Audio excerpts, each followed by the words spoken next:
Good afternoon. How you guys doing today? We're doing good? Yes. Well, it's an incredible introduction, that was one of the first times where I knew that your job could be so influential. When I went to that foundation and I was able to sit in between Anthony Quinn and Antonio Banderas, who at the time, obviously, and still today, are some of my heroes, There were, at the time, a few of the faces that we had out there representing all of us in such a level, among the greats. Along with Anthony Quinn, another one of my favorites was Desi Arnaz, who did so much for television as an entertainer, not just as a Latino, but as an entertainer. He created the multi-camera way of shooting sitcoms, which made actors a lot more comfortable with their organic and physical comedy. You didn't have to break it up. You can just play everything all one moment. And for us actors, that's important. Also, I'd like to say, a huge hello to my really dear friend, a sister of mine for many, many years, Rosario Dawson, who I've known for so many years. And she's been hanging on to it, just like all of us have for a long time. And now that she's doing, this type of leadership and try to take a stand and say, hey, listen, these jobs come with a huge level of responsibility. And it's beautiful to see someone like her really take that kind of lead. And she's giving it up for the ladies, that's good.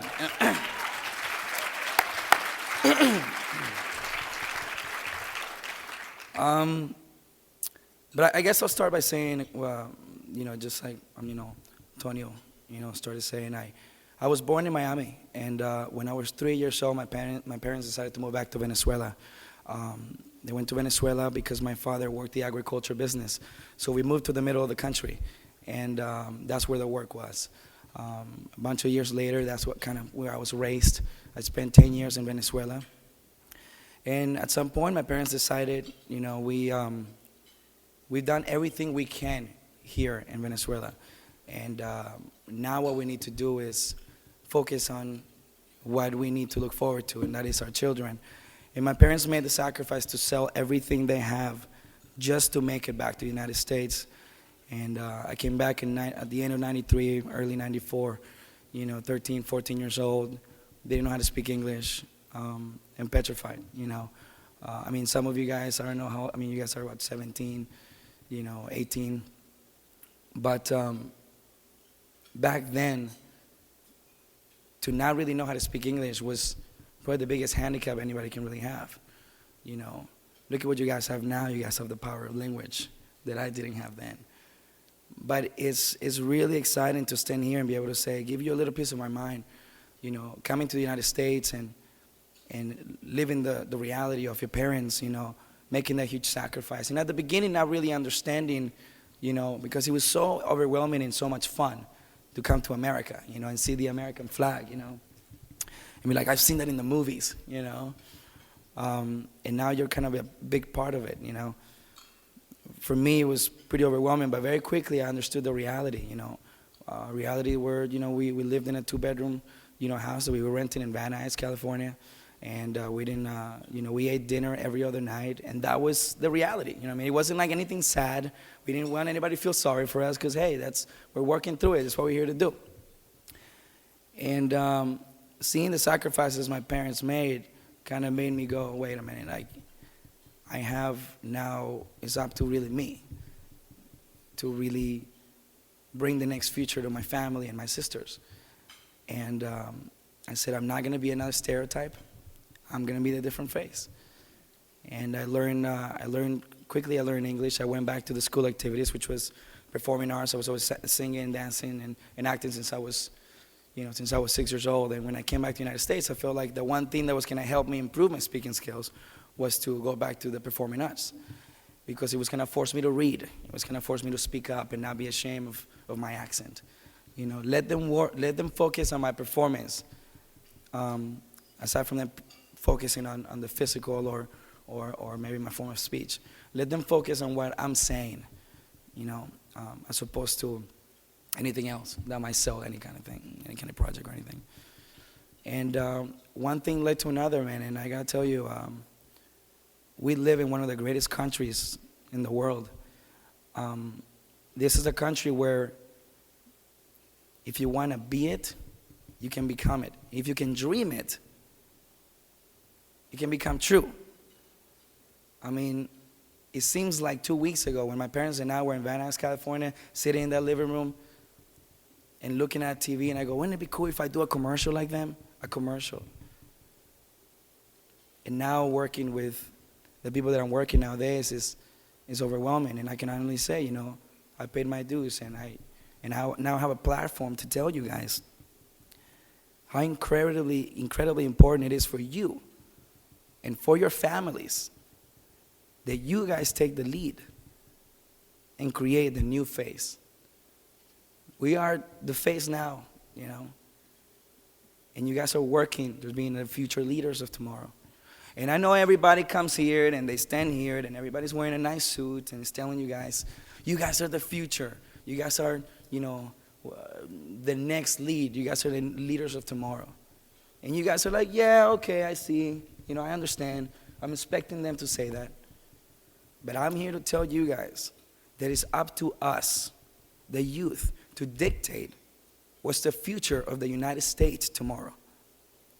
And if you guys don't take this serious, there's no telling what's going to be of our kids, what's going to be of our families, and our heritage. And as a fellow Latino, but most importantly as a fellow citizen of the United States, it's an incredible pleasure and a privilege to be able to say we have now a voice and we now have a platform to be able to say, hey, it shouldn't be done that way. It should be done this way. I see you've been doing it like that for 10 years, but this is the new way of doing things. You are now entitled of reinventing the wheel. Rewrite the theoretical rule book and how things are done. Why? Because we are growing up knowing so much more and being so aware of so many things that our parents did not grow up with. We have the privilege, and you guys here in this room have the privilege to have an education that is priceless.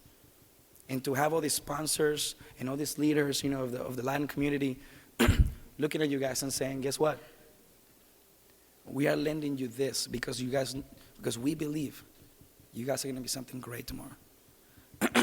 And that's priceless. It doesn't happen. If we don't help ourselves, we're not going to be able to become anything tomorrow. And as a community, we need to embrace each other as a massive movement. Because it's now up to us to dictate what we consume, what we're inspired by, and who we respect tomorrow.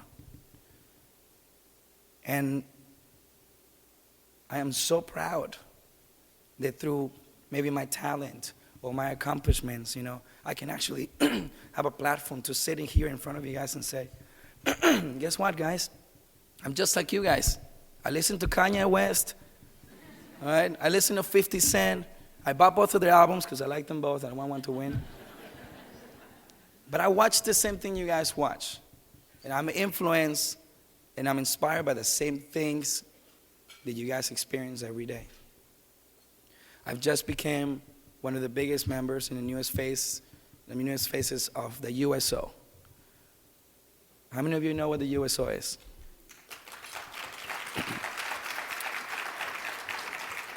For those of you who do not know what the USO is, the USO is an organization that brings a piece of home to our troops that are around the world. It's a huge percentage of our troops are Latinos.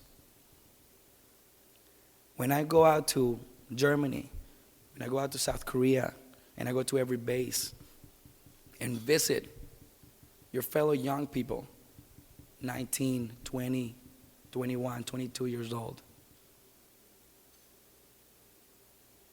it's incredibly touching. But these are other people taking the initiative to going around the world, away from their families, away from the United States, to reassure world peace. That's what the United States is doing. Aside from any political stand, aside from any other thing that the news might be feeding us or telling us anything else, let's focus also on the people who are fighting this war, whether it's right or wrong. The USO has become one of the most eye-opening experiences for me because I'm able to see the fellow young people doing what it takes for their families, and that's the maximum. Now you guys are about to do it in intellectual, form. You're about to do it in a corporate, industrial, world that might influence what those troops might do in the future. And that's huge. The Christopher and Dana Reeve Foundation, another foundation I work very closely with, also promotes life after life. Pay attention to the things you guys can improve, the things that you guys can better for each other, for each other's families, for each other's communities. The Hispanic Heritage Foundation has been an incredible platform for me to reach people that are gonna have the lead tomorrow. And as a fellow young, leader, if you can call me that, I can honestly say it's an honor and a privilege to say to you guys, hey man, it feels good when you're up here.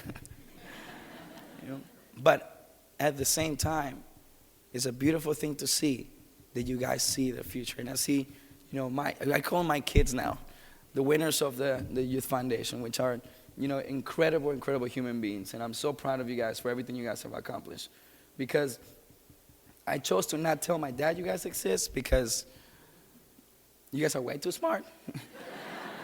And that makes me look really bad. I'm terrible at math. That's what I'm trying to say. But it's amazing to see and be part of you guys' life now. Because 10 years from now, I'm going to be like, wow, I was there when that happened. And I want you, every single one of you guys here today in this room, to look at each other and say, we were here when this happened. We were here where we inspired each other to make the most of the American dream, which exists. It's not a myth. I didn't know how to speak English. Now I'm here to tell you, be a leader.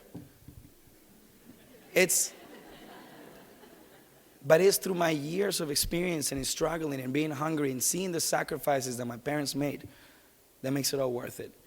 Remember what your parents have done to get you where you are now. Because without your families, especially from Latin families, you all know we're nothing.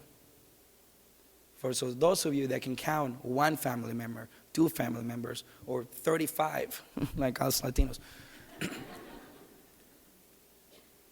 be blessed and embrace each other, because these are the days you guys will remember for the rest of your life.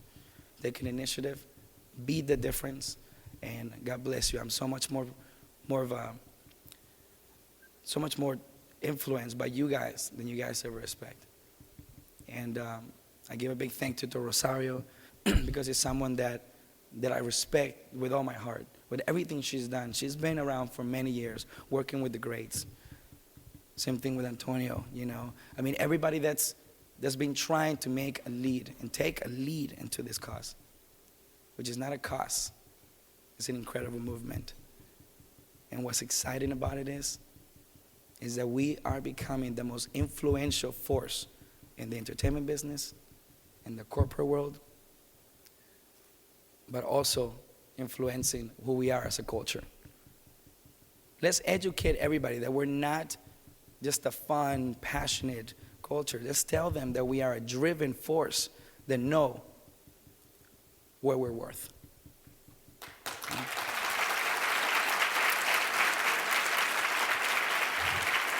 Thank you.